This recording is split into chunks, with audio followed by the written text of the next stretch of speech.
You know, generally, I'm not really inclined towards narrative-driven games. They're just not my preference. Typically, I want gameplay, the physical, mechanical act of playing, normally while engaged with combat. Give me a good gameplay loop at the forefront of my experience, and I'm happy for the most part. But every so often, a game comes along where I do find myself wrapped up with the story, and Alan Wake 2 is one of those games. And it's a good thing too, because while combat is present and fairly well executed, it absolutely takes a back seat to everything else. This is a game to be played for the sake of its narrative, not in spite of it. And it's worth playing, as Remedy absolutely delivers. They've crafted a world that feels authentic, like a real living, breathing place if reality were a bit more supernatural, and it is oozing with atmosphere filled with interesting characters and all tied together with some superb visuals. This is just a really pretty looking game. The entire thing is quite immersive as well, as you explore the environment, interacting with objects, speaking with NPCs, and searching for clues to bypass obstacles or solve the many mysteries that advance the story. If you have ever wanted to play a game that simultaneously makes you feel like a true crime detective hot on the trail, and as if you're living in some sort of nightmare simulation teetering on psychotic break, welp,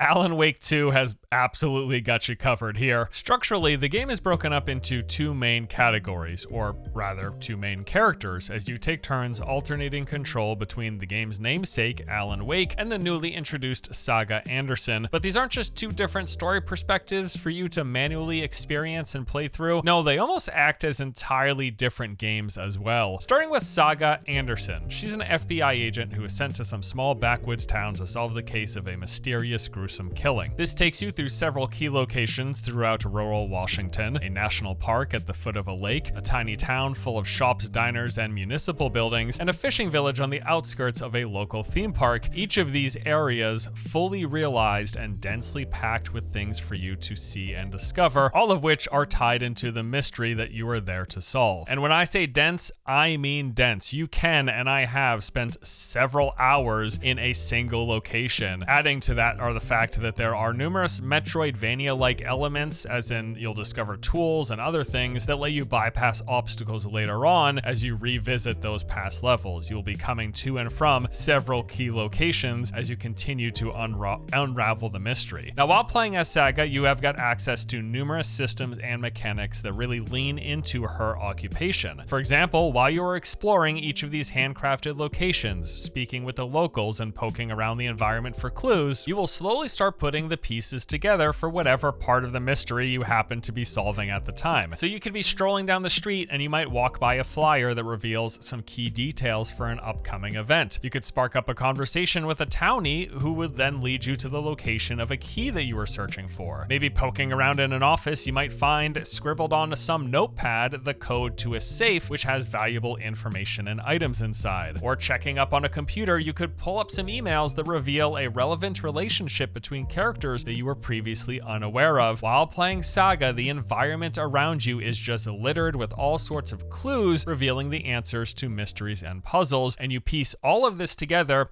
in what is called the Mind Place. This is Saga's mental projection of a case-solving room where you have access to many useful tools. There is the case board, which is where you piece all of those discovered clues together, trying to make sense of them and unravel whatever many elements they reveal of the case. There are a lot of cases as well, which you can freely swap between as you find clues for each of them, all tied either into the main narrative and its various players, or into some additional side stories as well. There's a map wall with one map for each location you visit, and you'll actually have to physically find these maps in the world before gaining access to them on the board. But then once you do, it gives you a pretty detailed overview of that particular area and all important points of interest. A profiling table where Saga analyzes individual characters based on the things that she's learned. This is sort of like opening up a door into their mind in which they reveal new information and give you new clues that help advance her investigation. The Mind Place also acts as sort of a catalog for various collectibles that you've acquired, like manuscript pages from Alan Wake's writings, which do play into the story and world, a boombox that will store any songs or radio broadcast you've overheard, and then even a television set that will replay programs you've seen, which mostly consist of these silly live-action commercials that two local celebrities put together for their amusement park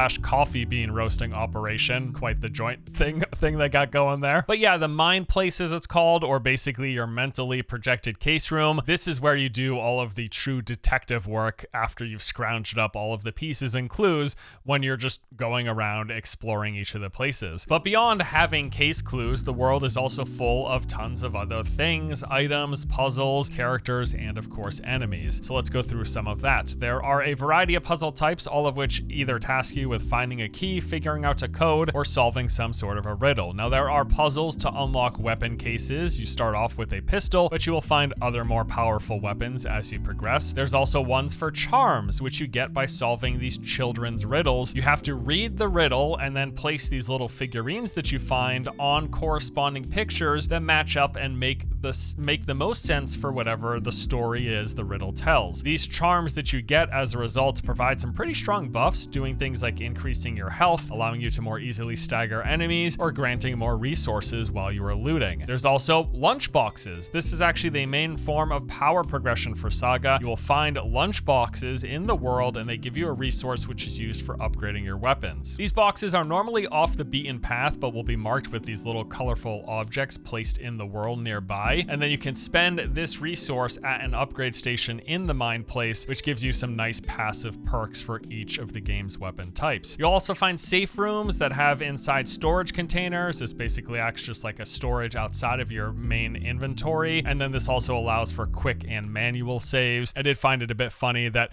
quick and manual saves are in the same place, making those quick saves not as quick, really, because you can't do them out on the go. You actually have to do them in one of these safe rooms. And yeah, you'll discover plenty of other containers while exploring. These will carry useful, mostly combat-related items, ammunition, healing sources, light sources, and explosives. There are also these locked cultist stashes, which are sort of like those, but better. Each of these do have a different requirement to open. Again, it's going to be solving a riddle, figuring out a code, or finding a key. But once you gain access, these will contain larger numbers, a higher quantity, and better versions of those combat items. Speaking of which, let's talk a bit about combat. As I said, I think it's fairly well done in this game, but it's definitely not at the forefront. Nevertheless, let's talk about it. It is simple but well executed. So you got a few options to take on the game's various threats, guns and flashlights being your two primary tools. It is a pretty straightforward third-person aim-down sights system. The camera comes in nice and tight right behind your character, and aiming has a bit of sway to it, both of which make for rather tense engagements, especially against any enemies charging towards you. You are going to be limited on ammo, particularly while on normal and a hard difficulty, so you will want to aim carefully, targeting the head or weak spots, but first making sure to remove any protections, because some enemies will be covered in darkness shields, which must be burned away before you can deal damage. You do this by aiming and then focusing the beam on your flashlight, which will melt the shield away. Once that is gone, they will be staggered, leaving them vulnerable to being shot. Beyond aiming for the head, some enemies will also have these bright glowing weak points you can shoot, which will let you deal increased damage. And if anyone does get close, you have a fairly effective dodge, which if perfectly timed causes the enemy to even stumble and fall. And you'll need to use this because if enemies get too close, beyond yes hitting you,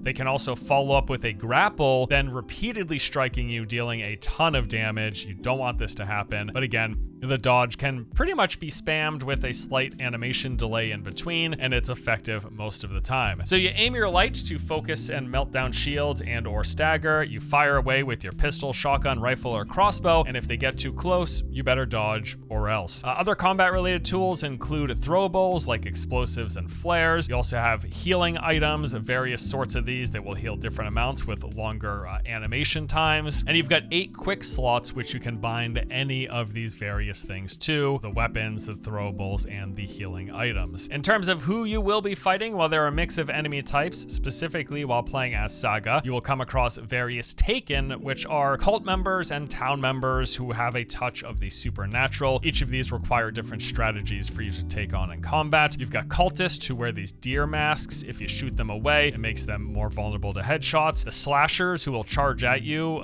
with these frenzied melee attacks. Bruisers are slow and strong, sort of lumbering types, typically wielding big two-handed weapons. You've got throwers who keep a distance, almost blink around you, coming from one direction to the next very, very quickly, and then they'll throw axes that you'll need to dodge. And you've even got some dangerous wildlife in the form of these wolves who will circle around you before charging in, typically from a hidden location, lunging forward. Make sure you dodge those as well. One of the most interesting things, or funniest things, that I thought when playing this game is that a lot of these Taken enemies will randomly shout stuff that's just like completely off kilter and often hilarious because you're not expecting it. I had one shadow Taken character yelling "shitty pastrami sandwich" after making some gurgling noises. Like, it's just it's the weirdest stuff, but I actually quite like it. And as I said, as well executed as the combat is, I need to really emphasize that this is not a combat focused game. It is there, it is well done, and you will do it, and when you do, it feels good enough, but it is only a fraction of the time. I would put my estimate between 10 to 20%, maybe not even as high as 20. Somewhere sub 20% of your time will be spent in combat. That is only a rough estimate, but I think it's probably closer to like 10% of your time spent in combat. Most of your time you will not be fighting things because that's not what the main focus of the game is. In fact, generally what like the gameplay loop looks like when you're playing as Saga is something like this: walk around, explore the environment, fight the occasional enemy that does show up, but otherwise you're looting containers, you're solving puzzles, and you're picking up new clues either by talking with NPCs or actually finding the physical clues around you. Also, I should note that these clues will be marked with indicators, these little white dots that appear when you're within a few meters. They're pretty hard to miss, and if you do happen to miss one, they will then be marked on your map so you can come back to it later. And then with the clues in hands, you can freely enter that mind space at any time and start piecing the puzzles together. Once you have enough clues for a line of questioning, Saga will then come up with a conclusion, which basically then updates your quest log, showing you what your next step is, what your next objective is. And then you do it again. You either head to a newly targeted area, you retrace your step backwards with some fresh information, or maybe that Metroidvania stuff comes into play and you have a new tool or access to a code or lockbox lets you progress to an area that you couldn't in the past. And you're doing all of this in service of moving forward and progressing the story. But all of that, everything we talked about, is just from the perspective of Saga Anderson.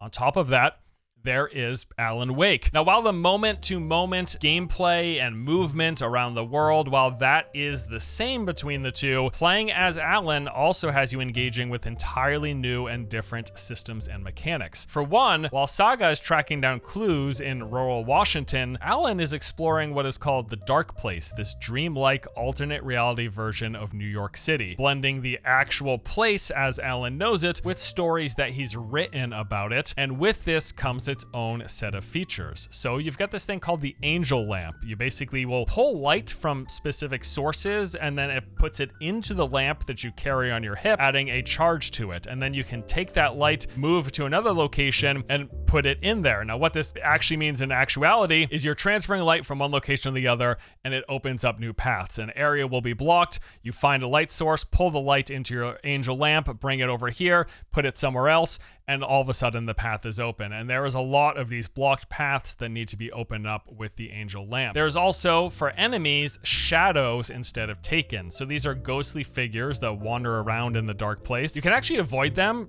There's almost like stealth-like mechanics. Not really, there's not like a stealth meter, but if you move slowly, if you don't get too close, if you keep quiet, you can avoid combat with these shadows. Now, aside from fighting off any shadow hostiles and shadow heavies, Alan is also constantly dealing with this threat of the darkness. I don't want to spoil anything here though, so I'm not going to provide any additional detail, but there's like other supernatural threats that you're dealing with besides these shadow creatures. Also, while playing as Alan, you have these things called echoes, these floating white and black orbs that if you line up properly together, Chapter will reveal visions and new plot elements, which then can be added into the plot board, which brings us to the writer's room. So Alan is a writer, whereas Saga Anderson is an FBI detective and she has the mind space that is her case room.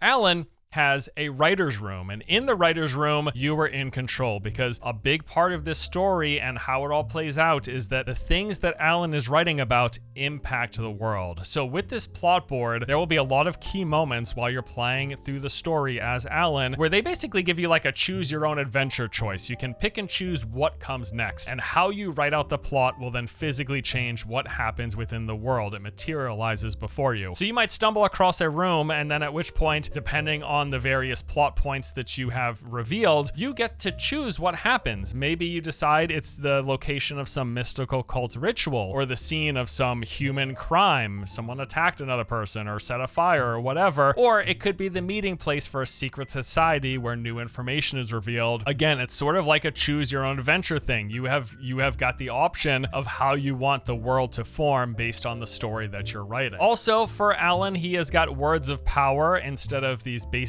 weapon upgrades through these lunch boxes that Saga Anderson has. You will find with your flashlight, while spotting on the wall, you'll find these circular words written, and then once you basically unlock it, this gives you points for upgrades to improve your weapon as well as various aspects of your character for combat and otherwise. And these two things are interwoven. You alternate between playing Saga Anderson in Washington and playing Alan Wake in the Dark Place, and these stories go back and forth. In fact, eventually you get to a point in the game where at that point forward, you can choose who you play as when. So after going back and forth for a little bit, you can choose to continue playing as Saga or continue playing as Alan or keep bouncing back and forth. I'll tell you personally, I really enjoyed the mechanics and the layout and the world structure of Saga's side of the story, even more so than Alan's, and I spent initially my time focused on continuing out that plot before moving on to the rest of Alan's. And I know I haven't talked much specifics about the story and the narrative and how it plays out. I'll just tell you, it is a really interesting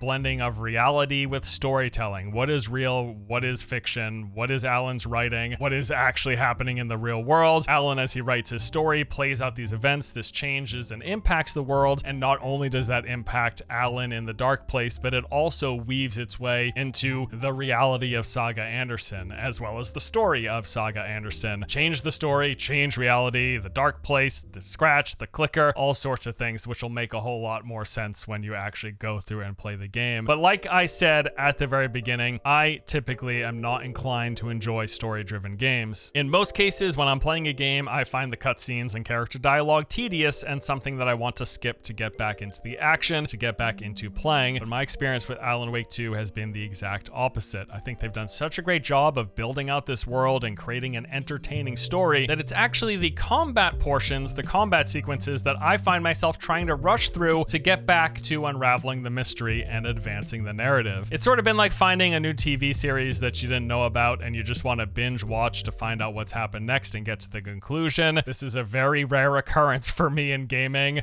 so I have to say, well done, Remedy, because I think Alan Wake 2 is fantastic. Good job.